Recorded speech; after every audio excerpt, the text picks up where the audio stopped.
All right, everybody, welcome back to the VFR800 build. If you're not familiar with this bike, it is a V4 VTEC engine.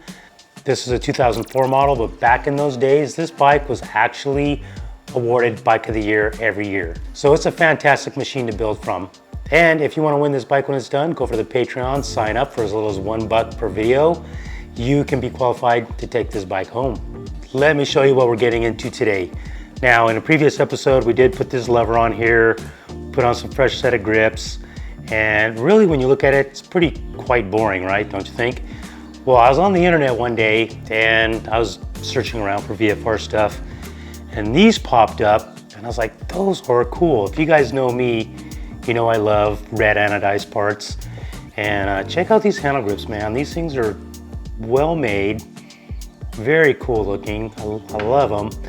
And they came with these really cool levers. They're adjustable. They actually pivot right here. You can adjust them on the back side. Look at the craftsmanship of these things. And then I found these cool Reservoir Caps, the little VFR logo on there, very cool. Everything's got the VFR logo on it. Maybe it's a little too much, but you're not gonna believe the prices I paid for these things. Now, I found these on AliExpress, and a lot of people are like, oh, this stuff's gonna be junk, but you know what?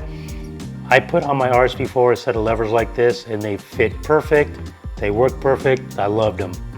I mean, imagine paying $38 for these grips and those levers both. You know what those would cost in the USA?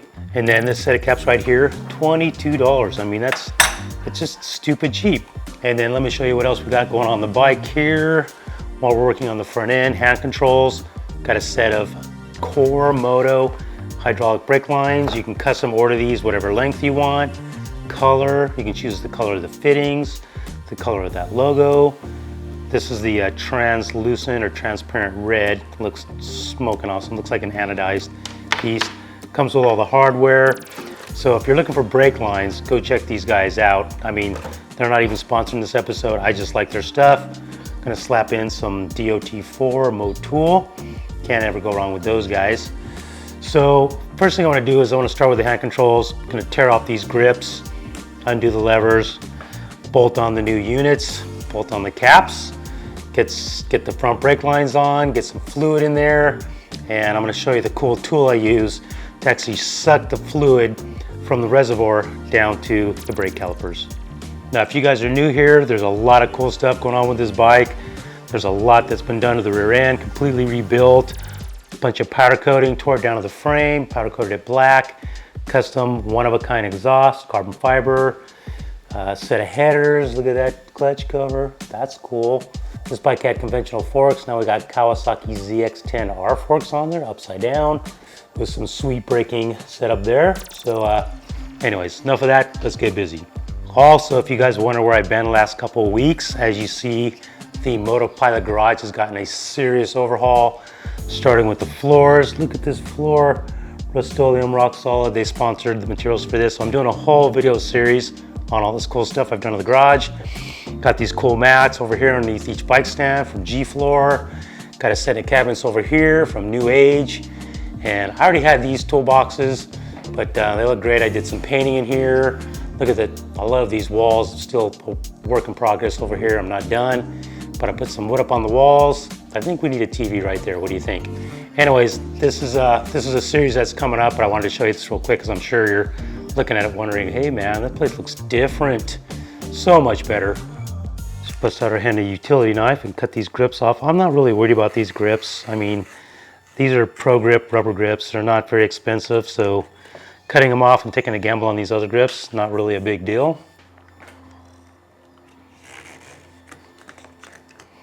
Pop off the clutch lever assembly here.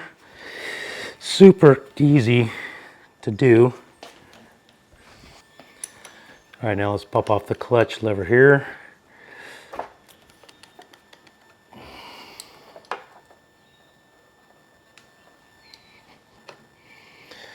So we'll be going from what you see here to that. I mean, quite a bit nicer, don't you think? This one here is probably 5 times the price, maybe more. From the looks of things, yeah, it looks like it's machined exactly the same. So I just need to pop this out of here. How does that come out? Oh, there we go. This is the plunger for the brake master cylinder.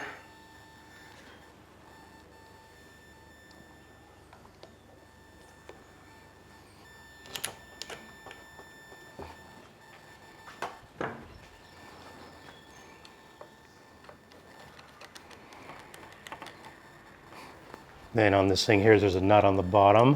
You don't want to forget that. Keeps this bolt from falling out.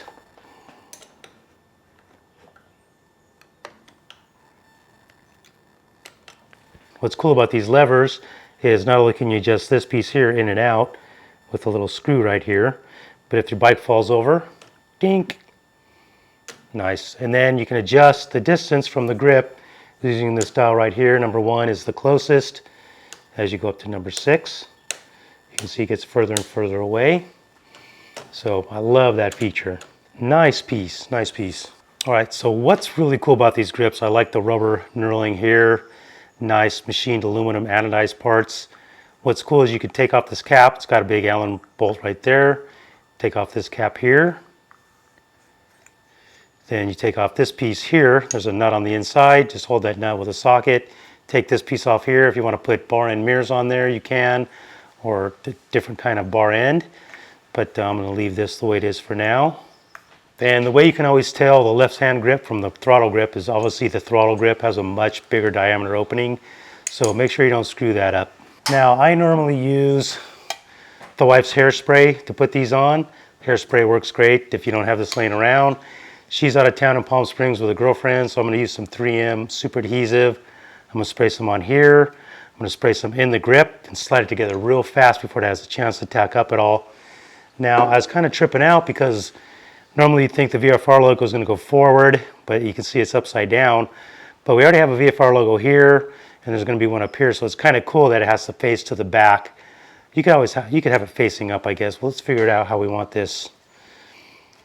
Yeah, it's most comfortable with these sideways, not up and down. So I'm going to put the grip on like this, and the VFR will be reading correctly from the back side.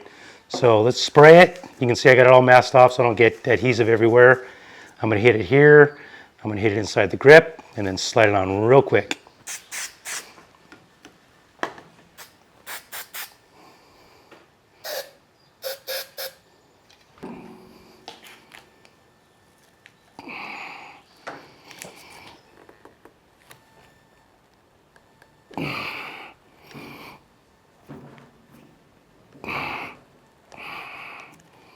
Okay, now this side's complete. Look at how much better that looks than before. Now we got a little pop going on there, a little bit of red kicking out there. The only thing I'll say is came up a little shy there. I can't move this over because it's got a little pin that locates it on the bars, unless I wanted to pull it apart, re-drill the pin, and move this out. But this is maxed out here.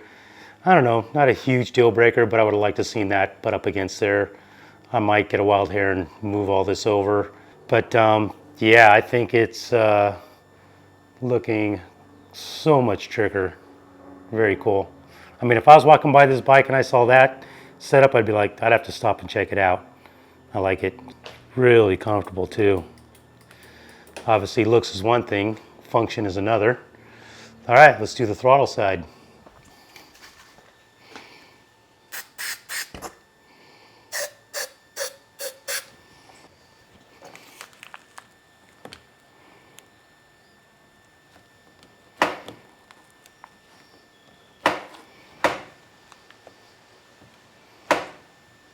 So you always want to make sure you don't put this on so far that it causes the throttle to bind up by this rubbing on the end of the handlebar.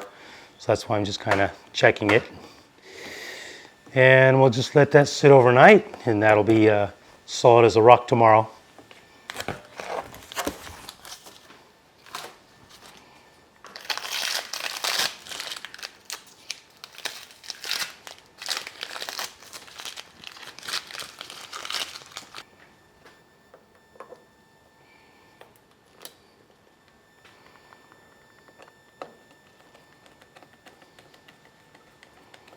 Don't forget the nut on the bottom, the lock nut, 10mm wrench, cannot see it. Where is it?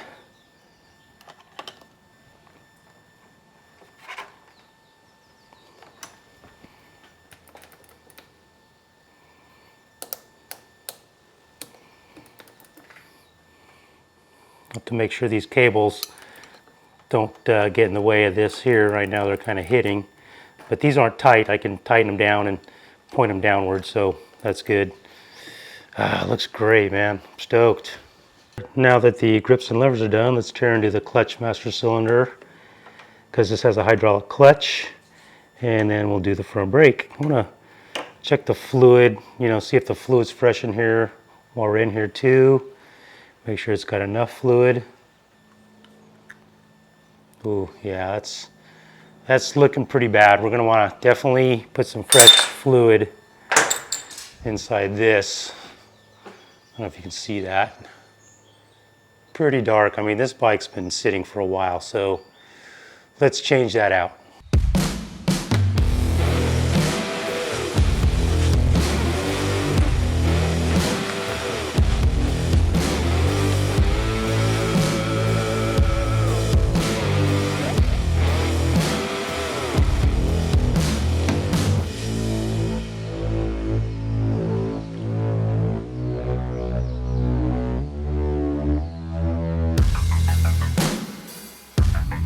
Okay, so the way most people do this is they take a wrench, they put it on this bleeder valve right here. They'll pull the clutch or the front brake lever maybe 3 or 4 times. They take the wrench, they crack open the bleeder valve, it pushes some fluid through, you'll feel the lever go down. You close the valve, then you go back and do it again. You keep doing that until you push all the air out. Well, I have a faster way to do this. Is I have this tool here that basically you hook it up to an air compressor right here. Let's get this wrench out of the way. Hook this up to an air hose, and then you just pull this trigger, and then it has this hose here that I put on the valve. Just pop it on like that, and I pull the trigger, and it sucks the fluid through along with any air that's in the line. So let's hook up the air hose. See when I pull the trigger? Let's back this up a little bit so you can see what's going on a little better. There we go. Well, first let's crack the valve open. Ain't gonna do any good if you don't have your valve cracked open. Fluid's already coming out. Okay. See the fluid coming through? Now, as I'm doing this, I want to make sure I keep an eye on the fluid up at the top, because if it sucks too much, you'll get air back in the line. So keep an eye on that. As I do this, I can see the fluid dropping up at the master cylinder. So then I stop, refill the master cylinder with some more fluid, and just keep doing it till I get nice clear fluid running through this hose. Right now I'm just filling up the master cylinder with some more fluid, and then I just pull the trigger.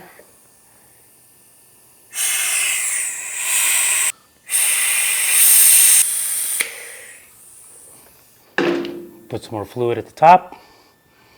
I mean, it sucks the fluid through so much faster than doing the traditional pull the lever 3 or 4 times and then bleed it that way. But I mean, that works too. That's all you got.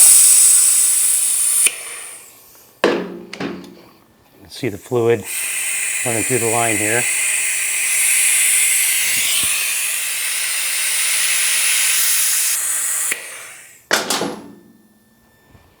And there you go.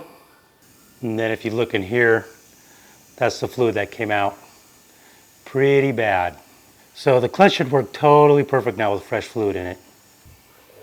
So then just make sure your valve is snug shut and put your little rubber cap back on. And then we'll put the cap on the master cylinder and we'll be done. So you can see how much clearer that fluid is. So just fill the tank up to about halfway up the sight window, which is this little window right here. And right now we're about halfway up that. You can be maybe 3/4, wouldn't hurt. You don't want to overfill it, so that's good right there. Let's check out the cap. Okay, so with these new covers, I use this stock rubber piece here and this plastic insert here, and just But the one thing I want to tell you too about brake fluid, if you get it on any of your paint or anything like that, make sure you wipe it off pretty quickly because it'll eat right through that. So we got our stock pieces there. Then we have the new cover here. Came with screws with a little 2.5 millimeter Allen screw.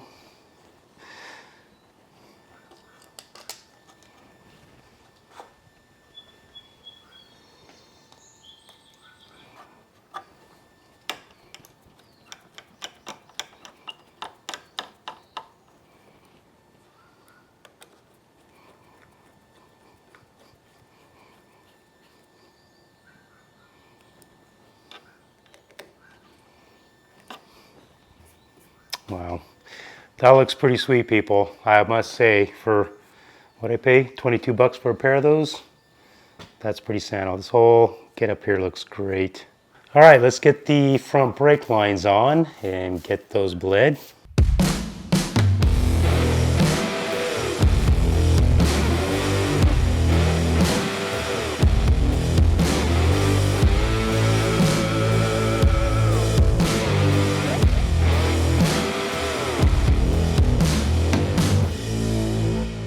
So I opted to do a single brake line to each caliper coming from here. And I had to order them twice because the first time I ordered them too short because I ordered them for the ZX10R. Well, the handlebars on the VFR are higher, so I needed a little bit longer.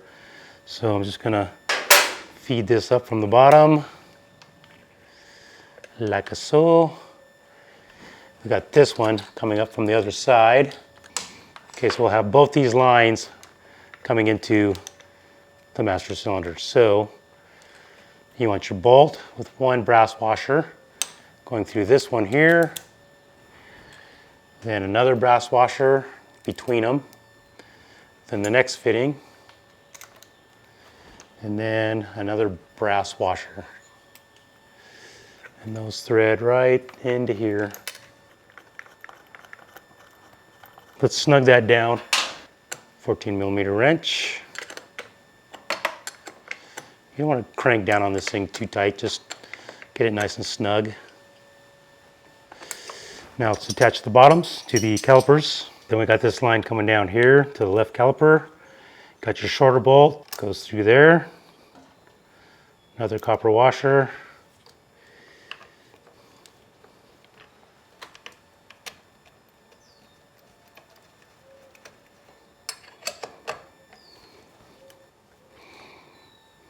Now I ordered both my brake lines with these two grommets. They slide and they're usually attached to the front fender. You can order it with two or one or none. I ordered it with two, and then if I'm not going to use these or if just using one, I can just cut it off. Let's do the other side.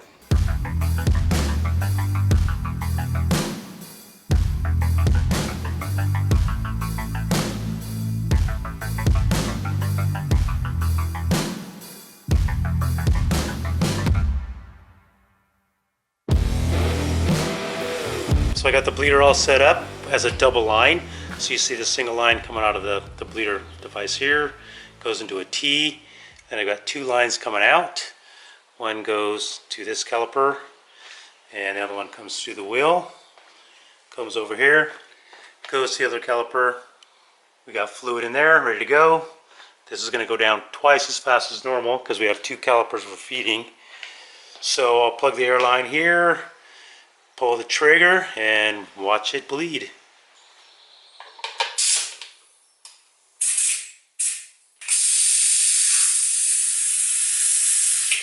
Wow, that's going down super fast. Woo, almost sucked air.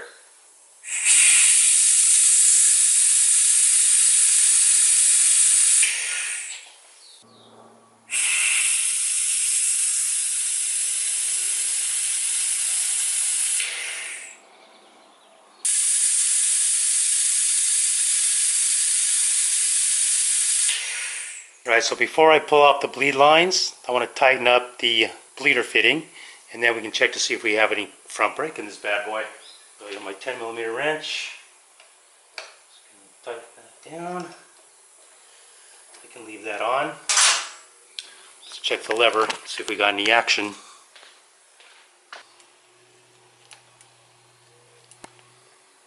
Let's get some fluid in this thing. She's a little low.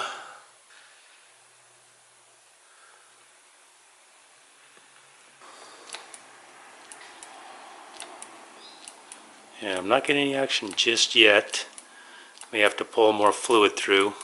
Okay guys, I did one more bleed. Check it out. Getting some activity here. About half of where I need it to be. So if I probably bleed it one more time, probably be exactly where I need it to be. Alright guys, that's some pretty good action right there. Let's go ahead and put on our VFR red billet anodized cap.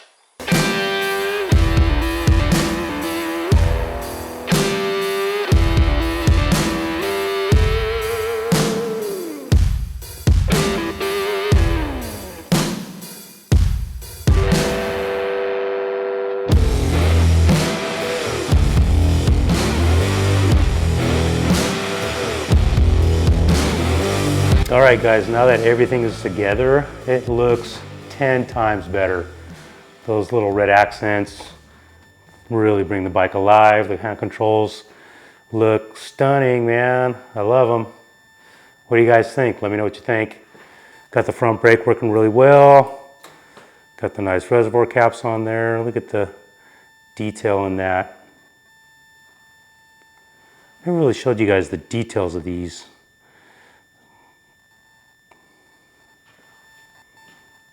I mean, the craftsmanship is second to none. And for the price I paid for these, it's just ridiculous. Ridiculous. I love the red brake lines coming down now. A little bit of red accent in there. When you see the final bodywork on this thing, you're gonna know why I chose red. Well, I choose red all the time anyways. That's kind of like my trademark color. So let me show you what we got going on for next video. Everything's already all lined up. We are going to put together the front fairing system. These headlights are just tired, and you can see a little nicks in them, a little bit yellowed. So we're going to replace those with a set of new lenses. We have these orange blinkers here, which stink. So we got a smoke lens going there. And obviously this is going to get wrapped with a whole new set of graphics. And check this out. We're going to talk more about these color changing headlights that are also super bright. So we're going to talk about those, get those installed, fire them up. And of course, to power everything up, we got this Shorai battery. Wait till you see how small and how light this thing is ridiculous. All right guys, so that's a wrap for this video. Loving the new garage. Bike's coming along great. Don't forget, if you want to win this machine, one of a kind in the world, V4 engine, go to the video with the exhaust installed. Listen to this thing, it's blowing fire. It sounds like a Aprilia. Amazing sounding bike. All kinds of cool features on this thing. And it can be yours by going over to Patreon, signing up to win for as little as $1 per video. You qualify. Spend a little more than that, increase your odds of winning the bike. I will see you guys in the next episode.